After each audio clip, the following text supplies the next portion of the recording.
33장 21절에서 29절까지의 말씀입니다. 에스겔서 33장 21절에서 29절까지의 말씀입니다.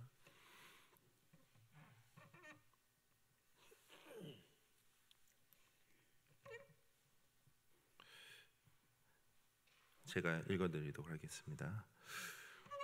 우리가 사로잡힌 지 12째 열째 달 5째 날에 예루살렘에서부터 도망하여 온 자가 내게 나와 말하기를 그 성이 함락되었다 했는데, 그 도망한 자가 내게 나오기 전날 저녁에 여호와의 손이 내게 임하여 내 입을 여시더니, 다음 아침 그 사람이 내게 나올 그때 내 입이 열리기로 내가 다시는 잠잠하지 아니하였노라. 여호와의 말씀이 내게 임하여 이르시되, 인자야, 이 이스라엘의 이 황폐한 땅에 거주하는 자들이 말하여 이르기를, 아브라함은 오직 한 사람이라도 이 땅을 기업으로 얻었나니 우리가 많은즉 더욱 이 땅을 우리에게 기업으로 주신 것이 되니라 하는도다. 그러므로 너는 그들에게 이르기를, 주 여호와께서 이같이 말씀하시되, 너희가 고기를 피째 먹으며 너희 우상들에게 눈을 들며 피를 흘리니 그 땅이 너희의 기업이 될까 보냐. 너희가 칼을 믿어 가증한 일을 행하며 각기 이웃의 아내를 더럽히니 그 땅이 너희의 기업이 될까 보냐 하고, 너는 그들에게 이르기를, 주 여호와께서 이같이 말씀하시되, 내가 나의 삶을 두고 맹세하노니 황무지에 있는 자는 칼에 엎드려뜨리고 들에 있는 자는 들짐승에게 넘겨 먹히게 하고 산성과 굴에 있는 자는 전염병에 죽게 하리라. 내가 그 땅이 황무지와 공포의 대상이 되게 하고 그 권능의 교만을 그치게 하리니 이스라엘의 산들이 황폐하여 지나갈 사람이 없으리라. 내가 그들이 행한 모든 가증한 일로 말미암아 그 땅을 황무지와 공포의 대상이 되게 하면 그때 내가 여호와인 줄을 그들이 알리라 하라. 아멘. 잠시 기도하겠습니다. 하나님 감사합니다. 오늘도 우리에게 또 주의 말씀을 듣는 은혜를 허락해 주시고, 또 오늘도 말씀을 통해서 우리의 삶을 다시 한번, 우리의 신앙을 돌아보길 소망합니다.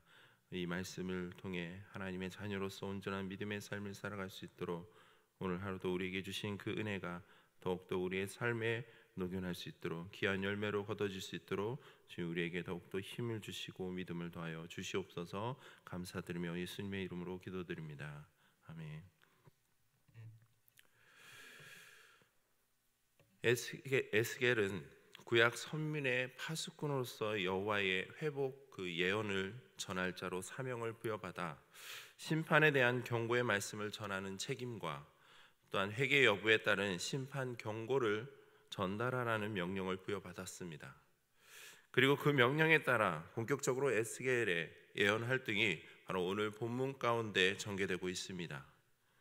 본문 속 에스겔을 통하여 선포된 여호와의 말씀은 우상 숭배와 악행을 계속 행하면서도 이제 안전하다고 착각하는 이스라엘에 거주하는 그 자들을 책망하며 그들의 땅에 대하여 분명한 하나님의 심판이 지속될 것을 경고하는 내용과 함께, 바벨론에 이주한 자들도 마음의 겉과 속이 다른 그 신앙 상태로 인해서 하나님의 그 심판을 피하지 못할 것을 경고하는 내용이 오늘 본문 속에 나타나 있습니다. 이런 본문의 내용을 통해 우리가 살펴볼 수 있는 것은요, 먼저 21절과 22절을 보시면 예루살렘이 함락되었다라는 그 소식이 에스겔과 바벨론의 포로로 잡혀간 유다 백성들에게 전달되었다라는 것과, 예루살렘부터 도망한 자가 바벨론에 도착하기 전날 하나님께서 에스겔의 입을 열어주셨고, 다음 날 아침에는 에스겔이 그 사람과 대화를 나누었으며 다시는 잠잠하지 아니하였다 말씀하고 있습니다. 이는 앞서 여호와의 경고대로 예루살렘 멸망이 현실화되었기에 이 시점을 기준으로 에스겔의 그 예언 활동이 본격적으로 전개되었음을 나타내는 것으로, 무엇보다 에스겔의 그 예언 활동이 시작됨에 있어 22절에 에스겔 자신의 입이 열리고 말을 하게 된 과정을 상세하게 묘사하고 있습니다. 여기에 보면 에스겔의 입이 열려지는 과정에 두 개의 동사 단어가 표현되고 있습니다. 그것은 여시더니와 또한 열리기로의 단어입니다. 이 단어들은 헬라어인 파타를 기본형으로 하는 단어들로 어떤 것을 연다는 의미만이 아니라 묶인 상태를 풀어주다, 갇힌 상태에서 해방시켜주다의 의미도 지니고 있습니다. 이러한 단어의 의미가 한 번만 사용해도 되는데 본문에서는 두 가지의 단어를 사용하고 있다는 겁니다. 이것은 무엇을 강조하는 것일까요?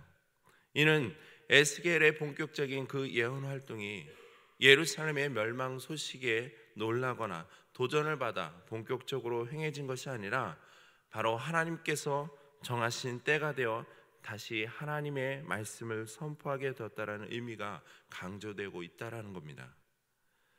사실 에스겔의 사역은요, 본서 3장 27절에도 나타나 있듯이 예루살렘 함락 소식을 듣기 전까지는 하나님의 계시와 또한 지시가 있을 때만 제한적으로 메시지를 전하였습니다. 그러나 예루살렘 함락 소식을 접한 후에부터는 그 더 이상 제한을 받지 아니하고 자유롭게 예언 활동을 행할 수 있었다라는 겁니다. 이러한 에스겔의 예언 활동에 제한을 둔 것은 바로 에스겔이 전하는 하나님의 메시지를 듣지 아니하려는 그 이스라엘 백성들의 패역함 때문에 예루살렘 함락으로 에스겔의 예언이 성취되었다는 사실이 드러나게 될 때 백성들은 에스겔의 예언의 그 진실성을 믿게 될 것이기 때문에 하나님은 더 이상 에스겔의 그 예언 활동에 제한을 두지 않고 자유롭게 예언 활동을 하게 하신 것입니다. 이런 것을 봤을 때 모든 일들이 바로 여호와의 주권적 주도하심에 의해서 이루어지고 있음을 우리는 깨달아 알 수 있습니다. 그런 의미에서 에스겔서에서 이스라엘의 선민의 그 회복의 시기나 방법 등에 대한 예언은 거의 나오지 않는 반면에 이스라엘 선민의 그 회복이 바로 역사의 주관자이신 여호와의 무조건적인 그 사랑과 앞서 인도하시는 은혜에 의하여 이루어진다는 사실을 본서에서는 강조하고 있습니다. 이처럼 에스겔은 예루살렘의 함락 소식이 에스겔에 전해졌다는 사실과 더불어 에스겔이 여호와의 감동으로 왕성하게 예언 활동하게 되었음을 밝히고 있습니다. 또한 23절에서 29절까지의 말씀을 보면 예루살렘이 함락된 후 그 땅에 거주하는 자들이 이스라엘 땅에 대해 소유권을 주장하며 우상 숭배와 각종 악을 행하면서도 하나님의 심판은 이미 지나갔으므로 이제는 안전할 것이라고 착각한 데 대하여 책망하며 그들과 그 땅에 대한 철저한 심판이 지속될 것임을 경고하고 있습니다.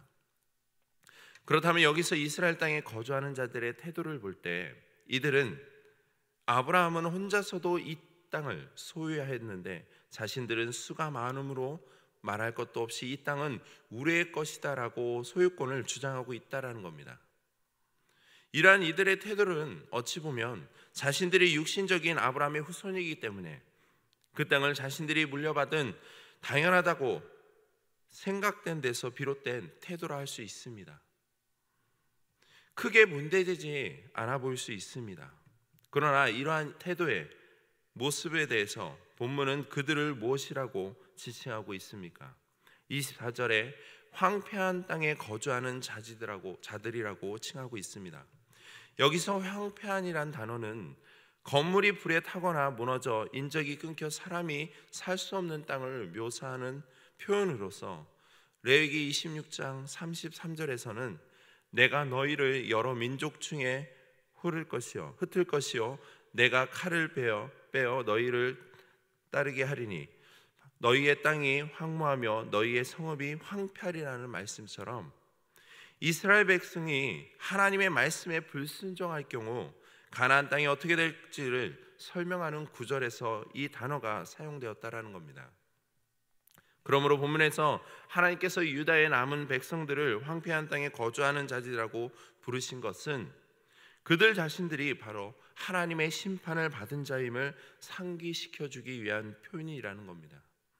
이처럼 과거 우상 숭배와 악행 등을 인해서 그 땅에 무수한 사람들이 칼에 죽임을 당하였을 뿐만 아니라 포로로 잡혀갔으므로 그들 앞에 잔혹한 여호와의 그 심판이 임했음에도 불구하고 그들은 그런 하나님의 심판이 1차적으로 지나갔다 하여 안전할 것이라고 여기고 여전히 하나님의 기업이라 일컫는 그 가나안 땅에서 우상 숭배와 악행 등을 지속적으로 행하고 있었다라는 겁니다. 쉽게 말하면 지금 이스라엘의 황폐한 땅에 거주하는 자들, 즉 자신들이 누려야 할 권리만을 주장한 자들에게 그에 합당한 의무를 이행하지 않는다면 하나님이 이미 약속되고 보증된 축복이라 해도 그들과는 아무 상관없다라는 것을 일깨워주고 있다라는 겁니다. 예레미야 7장 3절에 보시면 만군의 여호와 이스라엘의 하나님께서 이와 같이 말씀하시되 너희 길과 행위를 바르게 하라. 그리하면 내가 너희로 이곳에 살게 하리라 약속하고 계십니다. 우리는 하나님의 자녀로서 축복의 언약들을 보장받은 존재입니다. 그러나 이러한 축복의 언약들도 하나님을 온전히 경외하는 삶을 살아갈 때 주어지며 그것을 이 땅 가운데 누릴 수 있다라는 겁니다. 그런데 그에 걸맞는 합당한 삶이 아닌 위선과 과식, 탐욕과 불의만을 고집하며 자신들의 권리를 주장하며 살아간다면 우리도 이스라엘 백성들에게 임한 그 하나님의 엄중한 심판을 면하지 못할 것입니다. 우리가 하나님의 백성으로서 그에 부합한 삶을 산다면 우리 스스로 그에 대한 권리나 소유권을 굳이 내세우지 않아도 하나님께서는 그 모든 것을 더욱더 복되게 하시며 넘치는 것으로 우리 삶 가운데 부어질 줄 믿습니다. 이 사실을 믿고 살아가는 것이 바로 성도들의 삶을 지향하는 모습이라는 것입니다. 마지막으로 30절 이하로 에스겔이 선포되는 그 하나님의 말씀을 보면 말씀을 들으나 행하지 않은 바벨론 포로로 잡혀온 그 자들의 마음의 겉과 속이 다른 그 신앙적 모습을 지적하고 에스겔이 전한 하나님의 말씀이 다 이루어지게 될 것임을 경고하고 있습니다. 그렇다면 포로로 잡혀온 자들의 그 마음의 겉과 속이 다른 신앙적 모습은 과연 어떤 모습입니까?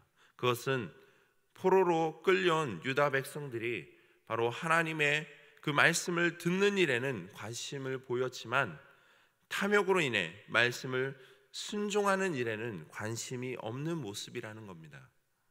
다시 말해 그들은 귀로는 듣고 입술로는 인정을 하지만 실제적인 삶으로는 하나님의 말씀대로 순종하지 않는 그 신앙적 모습을 보이고 있다는 겁니다. 또한 바벨론 유다 백성들은 에스겔을 하나님의 선지자로 여겨 그의 말을 경청하려 하기보다는 오히려 신기한 점괘를 통해 앞니를 맞추는 주술가처럼 여기고 있다라고 있는 것입니다.